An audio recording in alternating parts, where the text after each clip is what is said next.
In today's video, we're going to show you how to fit skirting into a bay window using the kerfing method. To start, we're going to need to find what length our skirting needs to be. We're using flexible ply strips to gauge our measurement. As we go along, we're adding these strips along the curvature of the wall. Each strip we have cut to 1 metre, joining each strip until we reach the end of our bay window that will have an overhang. With this excess strip, we're going to mark where the strip ends, then measuring the strip and adding the total length of how many 1 metre strips we used, totaling 2 metres and 807 millimetres. We now need to mark where we will fix our skirting to the wall and where the notches will be placed. Start by adding 80mm mark sections on each end of the skirting. These will be our end fixing points. Then we need to evenly add 80mm sections across the length of the board. The spacing between each fixing should be between 400 and 600mm. These fixing points will now give us solid fixing when attaching to our bay window. We can now start to add our notches into the back end of our skirting. Here we've created a saw table extension to keep our board level. To start, we need to mark out the depth that we'll be cutting down to. Measuring from the front end of the skirting board, we want to leave no less than 5mm of material. Then align our saw with our marking we just made and lock the saw into position. This will stop the saw from cutting any deeper and creating an even depth. With the saw now set into position, begin cutting into the back end of the board, starting with the edge of our first fixing point.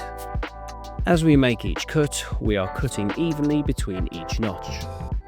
We have marked out a line on the back end of our table extension that measures 15mm from our saw that we can then use as a guide as we slide our skirting across. We will then continue this until we have notched each section between each fixing point, reaching the end of our skirting to our last fixing point. What we are left with is an evenly distributed kerf section and fixing points. Now we need to find our angle. Using a manual adjustable bevel, adjust the length so that it is flush against the curvature of the wall to give us an accurate measurement. With our measurement gauge, we want to mark out our angle. Place down our bevel onto a flat surface and mark our angle onto a piece of paper. Using a protractor, we can find our angle. In this instance, our angle is 107 degrees. With this, we will need to do a quick calculation to find where to cut our angle. Simply take 180, which is the angle of a straight wall, minus our measurement, which is 107. This gives us a calculation of 73 degrees. We then need to divide this by 2, which is 36.5 degrees. This gives us the angle we need to cut our skirting board. To cut our angle to our skirting board, we need to mark where we're going to cut. To do this, we need to fix our skirting to the wall to get an accurate marking. Start by adding our fixing holes along the front end of our skirting, in the sections that we left for fixing. Offer the skirting to the bay window and then fix the skirting into place, allowing an even overhang on each side. Mark each end of the skirting. This is where we are going to cut our mitre angle. Then for reference, mark the angle that we're going to cut to and then remove the skirting from the wall. Adjust the saw to the angle that we just calculated. Check our blade against the pencil mark, making sure that we're cutting to the angle that we referenced, repeating the process for the other side. Once we're happy with our cuts, fix the skirting back to the wall.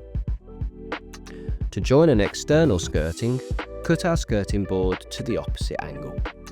Check that everything aligns correctly before fixing into place. To join our two pieces together, add a thin bead of wood joining glue along the beveled edge of our cut. Slide into position and then fix into place.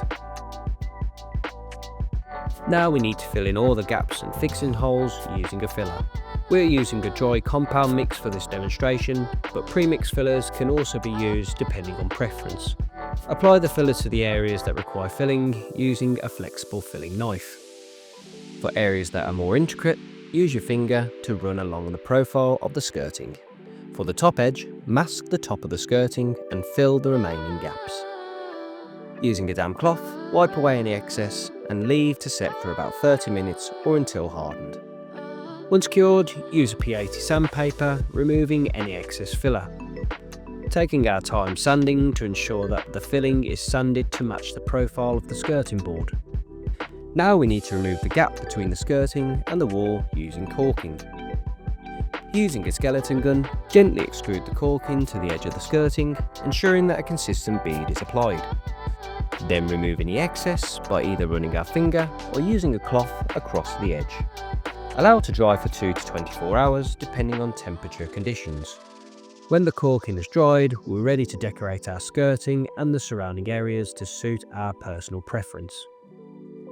Once complete, we now have a stunning skirting that looks seamless and professional. For more tutorials, tips and tricks, consider subscribing to our channel, pressing the bell icon so that you don't miss any of our latest videos. We hope this video helped, and we'll see you in the next one.